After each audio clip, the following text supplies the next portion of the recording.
Right, so the price of oil topping $100 this weekend. Investors are worried that this conflict in the Mideast could drag on. We're joined by Johnny Russell, portfolio manager in global equities at Amova Asset Management. Johnny, thanks very much indeed for joining us.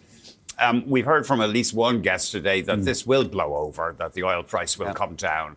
Is it factoring into your strategy at all right now when it comes to picking stocks? Yeah, well, we'd probably expect that as well. So history would suggest that when you get a spike like that, you sell into the spike rather than actually go after it. We're long-term investors as well, so we need to consider what the price would be longer term. Yeah.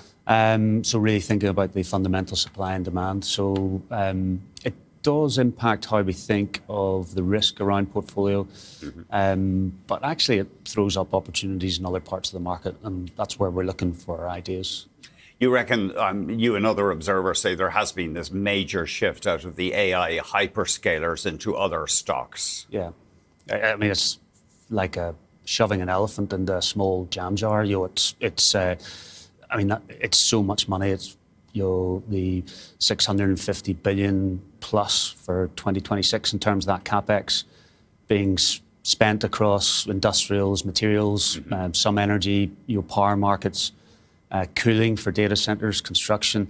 There's a long list, but relatively small whenever you think of the scale of that spend, because that spend's so big. It's the equivalent of GDP of Sweden.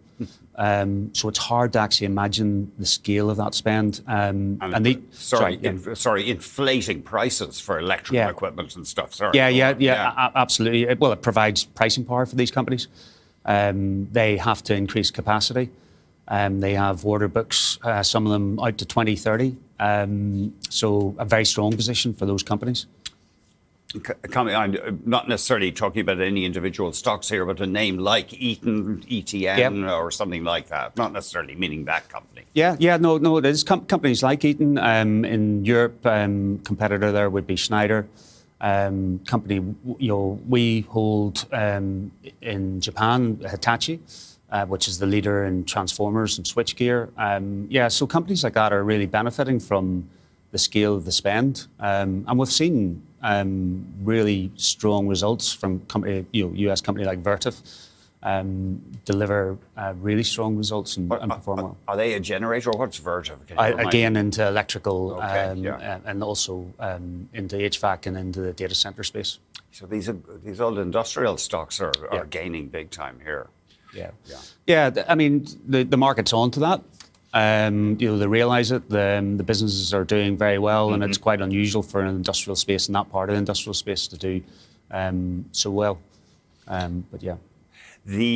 What about the consumer stocks? Are you seeing bargains in North American consumer stocks at all? You can't really ignore what's happening in the Middle East whenever you think about the consumer stocks. So higher gas pricing, is a direct tax on the consumer, so that has an impact.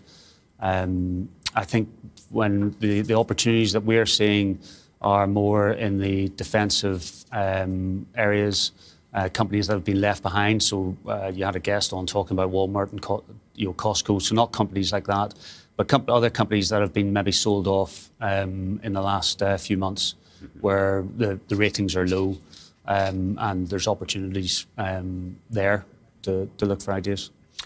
What about the software names? We have seen a bounce in things like Thomson Reuters. I'm not even sure about Salesforce. That's been a poster child for companies being hammered. Do you see bargains in some of those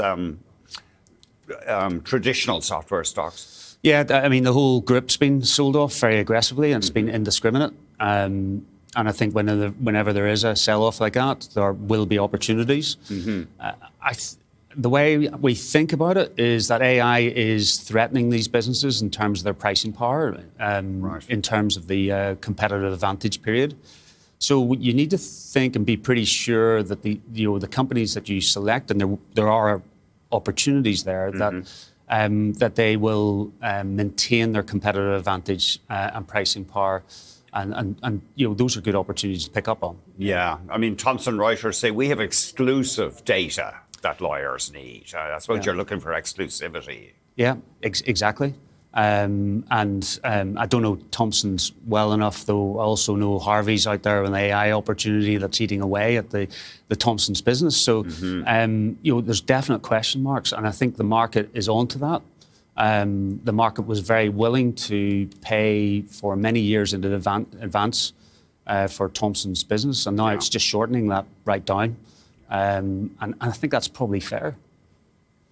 Tell us, you're from Belfast, you're based in Edinburgh. Yeah. And so from a European-based portfolio manager, how do things look under the Trump administration? And without getting, get political if you want, but from a European perspective, I guess there's a lot of head scratching. What way is the White House going to go next on trade, for example? Yeah, I mean, we've had tariffs, and tariffs have been a huge concern globally, but the equity markets have just rode right through that. Yeah. I think Europe's in a difficult place politically. I mean, we can see that even with what's happening in the Middle East. Natural gas prices have spiked up hugely, more so than crude, and that has a direct impact on electricity prices. For the consumer, and that feeds straight into the politics as well. So. Europe is in a difficult position. It's having to rearm itself and confront the new norm that's there. And it's doing that. It will just take some time. UK stocks, I see, as measured by the FTSE, up about 3% in the past year. So holding. Is there a lot of defence in the US, in the British index? I can't even remember. Yeah, there is some defence. The index is largely made up with pharmas, banks, materials, energies, and some defence stocks. So you do have BAE Systems, as an example, or Rolls-Royce. And Rolls-Royce is a really a good example of a company that feeds into commercial, but also defence aerospace, but also into making turbines for data centres and the gas that's needed for that. So it's kind of a win-win for a company like that. Johnny, thank you very much indeed. Thank you. Johnny Russell, Portfolio Manager, Global Equities at Amova Asset Management.